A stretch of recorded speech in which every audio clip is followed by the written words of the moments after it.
So if every single day with your kids feels like chaos sprinkled with more chaos, this one's for you, mama. Creating a daily routine for kids doesn't have to be complicated. I know that you wake up with good intentions, you're going to have a great morning, a peaceful day, and then reality hits and suddenly you're scrambling to find shoes, someone's crying about breakfast, and you're running late. You're thinking, how is it only 8 a.m. right now? And it's just complete chaos already. So I feel you because I have lived this. And there was a season where I felt like I was constantly in recovery mode, just trying to catch up from the last chaotic moment before the next one hit. And the sensory overload, the emotional overload and overwhelm, the parenting stress, it all just compounds. And the exhausting part is it wasn't even the big things, it was the daily stuff, like the school mornings or the transitions between one activity to the next or the bedtime routines. And creating smoother transitions and family routines that actually worked felt impossible to get right. So real quick, if you're nodding along right now, hit that like button and the subscribe button because we're talking about real life solutions for real life mamas and I don't want you to miss anything. So here's what I figured out. Most of us are trying to create the perfect schedule. If we could just get the timing right, then everything would fall into place, right? But kids don't need a perfect schedule. They need a predictable daily flow. And there really is a huge difference because a schedule is rigid and it's very time-based. Like we need to eat at 12 o'clock and we need to nap at 1 o'clock. And when something throws that off, maybe a doctor's appointment or a late wake up, whatever it is, the whole day feels ruined. But a daily flow is flexible. It's about the order of things, not the exact time. So first we have snack and then we play outside and then we do lunch and then we rest, and so on. And this is where the environment part of my trifecta of focus really comes in because your home environment, the way your day flows, the transitions, the sensory load, that's regulating half of your child's behavior.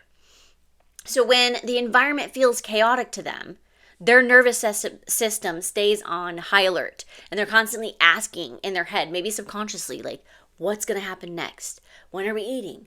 Where are we going?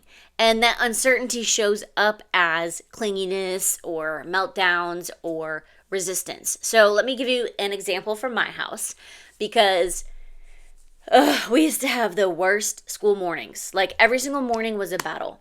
My oldest would just drag his feet getting dressed. My youngest would refuse to eat breakfast. I'd be trying to get myself ready while managing both of them. And we were always leaving the house stressed out. And I kept thinking why can't I just get them to cooperate? I was dealing with mom burnout, trying to simplify parenting and wondering how to help with their emotional regulation. But then I realized that they didn't know what to expect. The mornings felt unpredictable to them because I was trying to fit everything into a strict timeline. And when one thing ran late, I'd start rushing and I'd start skipping steps. And they could feel that frantic energy.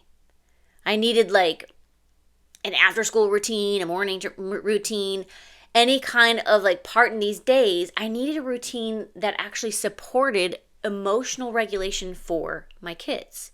So here's what I changed. Instead of focusing on the clock, I created a simple daily flow that happens the same way every single morning. For some of my clients, it might not be every single morning because maybe dad has them 1 week or maybe you have your week broken up, but you can find patterns in specific days or specific weeks of the month where things will repeat, okay? So for us, our Monday through Friday were the same type of daily flow, and then our weekends were a different flow. You'll find what's unique to your family. For us, it was, wake up, get dressed, eat breakfast, brush teeth, put the shoes on, and go out the door. The same order every time. And I started narrating it as we went. And I also put up visual schedules. So for my little one, I had pictures on it. And for my older son, I had words with the pictures.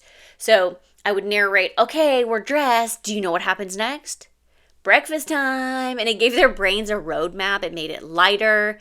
Everything was so much smoother. I mean, y'all, the difference was immediate. Because when kids know what's coming next, they feel safer. And when they feel safer, they cooperate.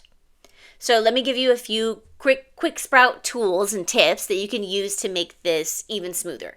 So the first tip is going to be to use transition prep. Don't just spring transitions onto them. So give them a heads up. Okay, buddy, in 5 minutes, we're going to start cleaning up for lunch.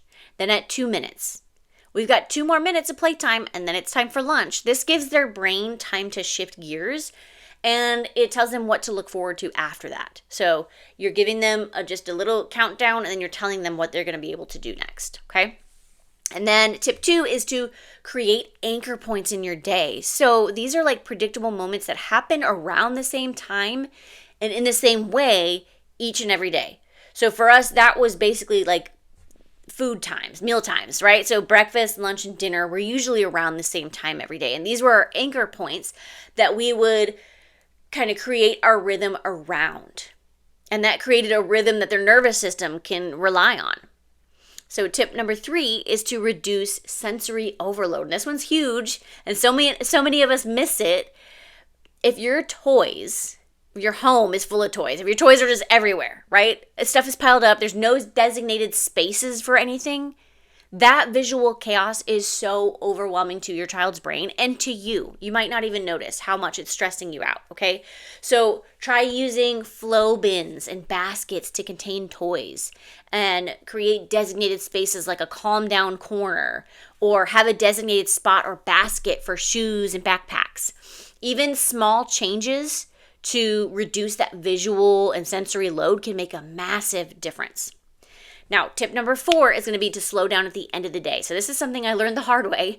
The end of the day needs to wind down, not ramp up. So if we leave our kids to just do it on their own, they get crazy at night. But if we have our plan, ahead of time, and it's to wind down, we dim the lights a little bit. We do quieter activities. We create a rhythm that kind of signals our bodies that we're getting ready to rest. It's such a big difference, okay? And I want to be clear that this doesn't mean every day is going to be perfect. You're still going to have hard days where someone wakes up on the wrong side of the bed, or they're getting sick, or you're just tired. But when you have this predictable flow as your foundation, those hard days are so much easier to navigate because your kids know what to expect, even when things feel off. So here's what I want you to try this week with some parenting support in mind, okay? Pick one transition in your day. Maybe it's the morning routine or getting out the door or the bedtime routine, and create a simple, predictable daily flow for it. So the same order every time, and narrate it as you go and just watch what happens. Because when you give your child that sense of safety and predictability in the environment, their nervous system can finally relax, and so can yours. So in the next video, we're going to be talking about discipline, and specifically why your kid only seems to listen when you yell, and what you can do instead to actually get them to cooperate without that power struggle. So make sure you're subscribed, because that one's going to be a game changer. I'll see you there.